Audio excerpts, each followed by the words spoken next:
Yes, hello mga ka-hamster. It's another hamster day and another daily cipher na naman ang ating gagawin. So, ang ating Morse code for today ay bridge. So, mag-tap na kayo ng Morse code nyo para hindi kayo maabutan ng cut-off. O yan, so tap-tap nyo lang po yung bridge.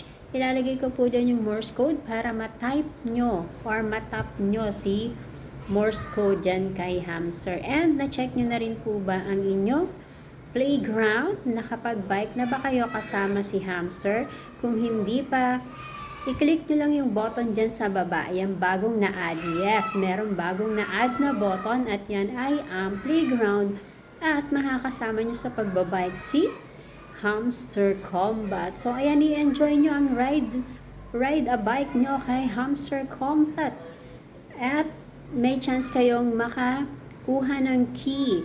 So, pang-additional natin sa mga key na hindi natin nakukuha doon sa puzzle niya. So, yun lamang po. Kung hindi ka pa po naka-follow sa akin, please follow me and mag-iwan ka rin po ng comment and paki-like and share mo na rin po nitong video na ito. Yun lamang po and thank you for watching. See you sa next video. Bye!